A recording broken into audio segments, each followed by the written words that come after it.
तो हम कैसे कर देंगे? मैं मैं कह रहा हूँ मुख्तार अंसारी, अतीक अहमद एक क्रिमिनल है, माफिया है, लेकिन ब्रजेश सिंह क्या क्रिमिनल माफिया नहीं है? बादशाह सिंह नहीं है क्या? विनीत सिंह नहीं मैं है? वो नहीं कह रहा हूँ, मैं ये तो कह एक रहा। नहीं नहीं, एक एक आदमी को, कुछ लोगों को एक पॉकेट में लेके घूमो और कुछ लोगों को कहो कि ये माफिया मुक्त कर देंगे, तो कैसे आप देखिए सहमत हो देखिए, सकते हैं? सवाल कैसे वो घुमाएंगे? नहीं है, सवाल वो जी। नहीं है। सवाल हाँ। ये है कि अभी वो भाजपा से और आरएसएस से बंधे हुए प्राणी हैं, राइट? मैं उनको, जब वो 21 लक्षों से बंधे होंगे ना, वैसे तो जी मैं वो आपको नहीं बताऊं, बनेगा। किसी ना वो नहीं, आदित्यनाथ, देखो, वो, just a minute, crime free Bharat में जी चंद्रगुप्तों का महत्व ही नहीं है देखा जाए तो। जी केवल उनके, वो तो सम्राट हैं ताज रखने के लिए। जी जी असली जी व्यक्ति तो जो है वो चाणक्य है, चाणक्य की फौज है। और वो तो बार बार बिल्कुल। कह रहा है कि जब हम मीटिंग करेंगे तो जी विधानसभा में कभी मीटिंग ही नहीं करेंगे, मीटिंग बाहर जी होगी जी पब्लिक में, जी जी जिसको लाइव रिले किया जाएगा। और जी मुख्यमंत्री सहित सभी चंद्रगुप्त जो है ना वो नीचे बैठेंगे डायाज पे, केवल चाणक्य होंगे। जी और हर चंद्रगुप्त को अपनी बात कहना पड़ेगी, वो बाद में नहीं कह सकता है। यदि जी जी उसको कुछ समझ में नहीं आ रहा तो उसे कहना पड़ेगा नहीं मेरे पास कोई सुझाव नहीं है देने के लिए, ये कहना पड़ेगा रिकॉर्ड में। जी। और वो अब जो भी सुझाव है। एक बात मैं कहूंगा, हम्म 10 अगस्त 1992 सोहंग आश्रम वृंदावन में एक मीटिंग हुई विश्व हिंदू परिषद की, राइट? हम्म उसमें क्या है कि सभी लोगों को बुलाया गया था, बाबा जय गुरुदेव जी महाराज को भी काफी रिक्वेस्ट किया, उन्होंने कहा आप लोग कर लीजिए, हमको क्यों बुलाते हैं? लेकिन लोगों ने इतना रिक्वेस्ट किया कि गुरु महाराज गए, हम भी साथ में थे। अच्छा, आदित्य जोगी भी उस समय थे, मैं भी 22-23-24 साल का था, आदित्य जोगी भी ऐसे थे 22-23-24 साल के थे, इससे ज्यादा नहीं थे। हम्म तो गुरु मान ने कहा देखो, 90 की बात है, दस हम्म 10 अगस्त 1990। हम्म तो गुरु मान ने कहा कि देखो, 90 का साल खराब है, हम्म ऐसे खराब समय में मंदिर मस्जिद की बात न करें, कोई अच्छा समय आएगा तो बात हो जाएगी, अभी तो मैं इस चीज को समर्थन नहीं करता हूं कि आप लोग जाकर के मंदिर का निर्माण करो। हम्म तो तब तक ये खराब समय को आप लोग टाल दीजिए, मेरा निवेदन आप लोगों से है। तब तक आदित्य जोगी बैठे हुए थे, बड़ी बदतमीजी के साथ, बदतमीजी, ये आदमी बदतमीज है, उस दिन मैंने देखा था। हम्म बोला कि भाई साहब, बाबा जी आप अपना समर्थन दो या मत दो, मंदिर तो बनेगा। तो गुरु मान ने कहा देखो, मुझे आपने बुलाया है, मैं तो आया नहीं, लेकिन अगर बुलाए हो तो हमारी बातें मैंने अपनी रखी हैं, बातों का मंथन कर लीजिए और जो उचित लगे उसको करिए आप लोग। ऐसा बाबा जी अपना समर्थन दो या ना दो, लेकिन हम लोग 90 में मंदिर बना करके रहेंगे। तो गुरु महाराज ने कहा हमको बुलाया क्यों? और गुरु महाराज वहां से उठे और इसके बाद आश्रम पे चले गए मथुरा, राइट? और इन लोगों ने सारा काम किया। 5 दिसंबर 1992 को गुरु महाराज मथुरा में लाखों लोगों के बीच में कहा कि सत्संग सुनाते सुनाते कि जब मैं आंख बंद करता हूं तो खून की वर्षा हो रही है। ये बात समझ में हम लोगों के नहीं आई।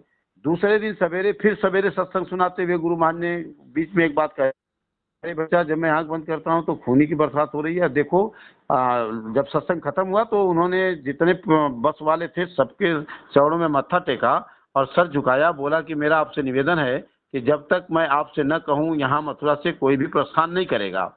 अब गाड़ियां लड़ी थी, सब जाने के, लास्ट प्रोग्राम था, सब लोग जाने के तैयार थे। अब जब गुरु महाराज का आदेश हो गया कि नहीं जाना है तो कोई नहीं गया। इतने में पता चला कि मस्जिद मंदिर टूट गया वहां पे, पूरे अच्छा, देश में हाई अलर्ट हो गया। तो समझ में आया कि अगर हमारे बच्चे कच्चे सब जाते तो जगह जगह कहीं न कहीं आक्रोशित भीड़ जो है हमारे को क्षति पहुंचाती। तो उनकी दिव्य दृष्टि खुली थी, तभी तो बताया। तो मैंने ये देखा कि इन्होंने बदतमीजी में, कोई देखो ये नेता लीडर है, जितने नेता लीडर नहीं, आपने बड़े जो बड़े बात कही पोस्टों है तो पे हैं, गलत बात है इनकी, ये गलत दे बात। आर टोटली क्रिमिनल एंड बिल्कुल अच्छा, वैसे एक मिसबिहेवियर चीज मैं पर्सन। आपको और बता दूं, मुझे जी। आदित्यनाथ योगी का चरित्र नहीं मालूम है, तो आप उनके बारे में, अच्छा मैं आप सर्च करूंगा, गूगल पे तो मिल ही जाएगा। अरे श्रीमान जी, आप किसी भी नेता का चरित्र उठा के देखिए, अगर वो सीएम, जाकर वो एमएलए है, 2-4 मर्डर किया होगा, दबदबाई किया होगा, जब जाकर के वो एमएलए विधायक बनता है, और थोड़ा सा और बदतमीजी किया होगा तो मंत्री बन जाएगा, थोड़ा और बदतमीजी करेगा तो एमपी बन जाएगा, और उससे ज्यादा बदतमीजी करेगा तो चीफ मिनिस्टर बनेगा, उससे बड़ा बदतमीज होगा तो देश का प्रधानमंत्री होगा। ये भारत की राजनीतिक व्यवस्था है वर्तमान की।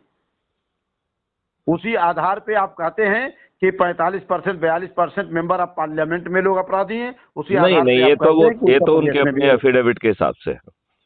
वही तो मैं कह रहा हूँ, उनके, ये फिर उन्होंने एक्सेप्ट कर रहे हैं ना सर, ये पुलिस से इन्वेस्टिगेशन नहीं है, ये उनका एक्सेप्टेबल है कि मैंने ये काम किया है, ये मेरा एफिडेविट है। हाँ, मतलब इसका अभी क्रॉस तो पुलिस वेरिफिकेशन लगाती है, पुलिस से जब नहीं पुलिस चार्जेस कराया करेगी गया। ना, जब पुलिस इन्वेस्टिगेशन करे, हो सकता है 2-4 और निकल जाए, हाँ, ज्यादा भी निकल सकते हैं। ज्यादा निकल सकते हैं। ये और तो दूसरी बात honestly यह है कि कुछ जब लोगों ये को निकला आका हुआ है। बन गए हैं तो फिर पुलिस इनके खिलाफ केस का संज्ञान भी तो नहीं लेती है ना। बिल्कुल नहीं लेती, बिल्कुल नहीं लेती है। तो कहने का मतलब यह है कि अपराधी प्रवृत्ति के लोग राजनीति में रहेंगे, वही लोग अपराध करेंगे, उन्हीं की दबंगई होगी। अच्छा ये बताइए, जब भारत का कोई जिम्मेदार व्यक्ति ऐसे कैसे कर सकता है कि मिट्टी में मिला दिए जाओगे, तो भारत का संविधान कहाँ गया? ये क्या तरीका है बात करने का? ये तो गुंडे ही है।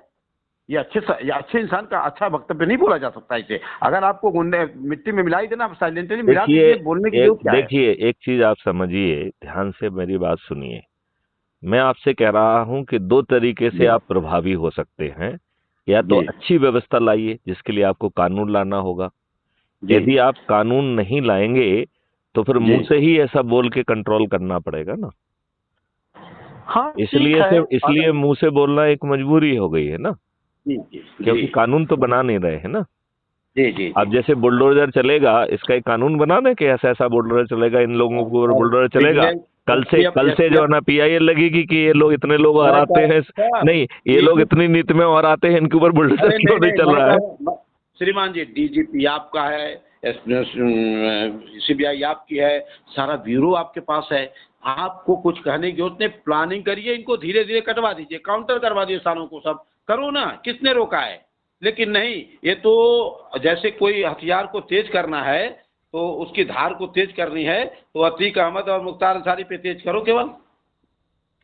मैं इनका फेवर नहीं हूं। देखो, मेरा ये कहना है कि देखो, दुष्टों को तो मारने में देखिए, मैं तो भगवान राम जैसा सोचता हूँ भाई। उन्होंने भी जो है ना मारने के लिए बलि को मारने के लिए थोड़े छिप गए। देखो जस्ट ए मिनट, जस्ट मेरी बात ध्यान से सुनो। देखो, बलि को मारने के लिए भगवान राम छिप गए थे ना, क्योंकि आदि शक्ति चली जाती उनकी, ठीक है ना। जी। तो और उन्होंने जो है ना वो शिखंडी को सामने खड़ा कर दिया था, राइट। फिर उन्होंने जो है ना अश्वत्थामा मारा गया किंतु हाथी कह दिया था। तो हमारे ग्रंथ भी कहते हैं कि कहीं कहीं पर चाणक्य नीति, जो इसी को चाणक्य नीति कहते हैं, कि चाणक्य नीति में कहीं कहीं पे हल्का सा ट्विस्ट जो है ना रखने का स्कोप छोड़ के रखना चाहिए। ठीक है, मैं कह रहा हूँ कि सुनिए, आप इतने बड़े पोस्ट पे रहे, ओहदे पे रहे, हर तरीके का रणनीति आपने अपनाया है अपने लाइफ में, और हो सकता है कि उसी के रणनीति का एक हिस्सा आदित्य जोगी जी कर रहे हो। बट जो हमारा मॉडल है, उस मॉडल के सामने देश के सारे राजनीतिक और राजनीतिक सब फेल है। बस क्या नहीं, है, लेकिन सवाल ये है ना कि हम लोग जो चंद लोग जुड़े हुए हैं, क्या वो अपनी एनर्जी डाल रहे हैं? क्या वो जो है ना अपनी छोटी छोटी टीमें लगा के पहले अपने लोकल जगह में फिर बाकी जगहों में शुरू कर रहे हैं क्या? यदि हम ये नहीं करेंगे तो मुंह चलाने से ये देश नहीं बदलेगा। ये देश बदलेगा। ये सर जी, इतना क्रिटिकल काम जो आप लेकर के चले हुए हैं, क्रिटिकल जिसको मैं बोल रहा हूँ, कि जहां 100 में 50% तो नशे में धुत मिलेंगे आपको। अब 50% में कुछ नौकरी चाकरी में नशे में धुत हैं, और फिर 25%, और उसमें से भी 20% ऐसे हैं जिनको बड़े बड़े वादे हैं, जिनको कोई मतलब ही नहीं है, कदमपोशी में है। अब बचे 5%, इन्हीं 5% के द्वारा बदलाव होता है, शुरू से होता है, आगे भी होगा। नहीं, देखो, इसमें मैं एक बात बड़े कॉन्फिडेंस से और भरोसे से कहना चाहता हूं कि जो आज मेरी बात गणेश मूर्तिकार से हुई है, हमें सभी गणेश मूर्तिकार को पकड़ना पड़ेगा। क्यों? क्योंकि यही लोग झेल रहे हैं। जो विद्वान लोग हैं वो तो जो है झेल नहीं रहे हैं इस व्यवस्था को। वो क्यों झेलेंगे? तो यदि उनके पास पहुंचेगा, आप ये बताओ, बेचारे के पास पैसा नहीं है, उसका इलाज नहीं हो पा रहा है, उसको जो है ना बाहुबली आकर सिर फोड़ ले रहे हैं, उसको जो मजदूरी मिल रही है उसी में से कुछ छुड़ा के ले जा रहे हैं। मतलब क्या नंगा नाच हो रहा है, अपन को मालूम नहीं है। बहुत नंगा नाच हो रहा है। गंगा नाच के लिए हमारी सरकारें, हमारी जो ये हैं तमाम एनजीओ चला रही हैं, वो देश का पैसा ले रही हैं, और देखा जाए तो कुछ नहीं करने को तैयार है, सब डको मतलब घसीटना है, पसीटना नहीं, है। वो भी तो यही कर रही हैं कि सामियाना लगा के भाषण दे के और फिर बस बस बस। कहेंगे कि 5 मिनट में अपनी बात करो, खत्म करो। तो जी। बड़ी बातें जो है वो 5 मिनट में खत्म नहीं होती हैं। बड़ी बातों में नहीं विचार विमर्श होना चाहिए, बिंदु निकलना चाहिए, उसको फर्दर फॉलो अप होना चाहिए। तो आप अपनी जी। बात भाषण देके, अपना ऑनरेरियम देके और सर्टिफिकेट लेके चले जाइए। और नहीं, एक अभी अभी मैं एक बात कहना आप चाहूंगा। हम्म मैं सर मैं एक बात कहना चाह रहा हूँ। अभी जो हमारी मीटिंग चल रही है शाम को 9 बजे, हम्म इसको एक आध महीना और चलने दिया जाए। हम्म और मेरा एक दिल से अभी अभी एक उद्गार निकल के आया, जिसे मैं आपके पटल पे रखना चाह रहा हूँ। हाँ, बोलिए। इसमें से, आप हमारे चाणक्य हैं, तो इसमें से चंद्रगुप्तों की आप परख करेंगे, राइट। और उन चंद्रगुप्तों को वो कहीं कॉलिंग करेंगे किसी प्लेस पे, ठीक। और उनको एक साथ बैठ करके, समझे आप, चाहे वो दिन भर की प्रक्रिया हो और चाहे एक दिन की प्रक्रिया हो, उस प्रक्रिया का एक ऐसा मॉडल बना करके इनके अंदर पूरा का पूरा जो है ट्रेनिंग प्रोग्राम, और ट्रेनिंग के साथ इनका इंटरव्यू, ट्रेनिंग के साथ इनका इंटरव्यू, यानी कि कथा बोली जा रही है और सुन रहे हैं, नहीं, उसके साथ उसके इंटरव्यू। जैसे अभी आपके बहुत सारे ऐसे वर्ड हैं, जैसे आर्टिकल के बारे में बोलते हैं,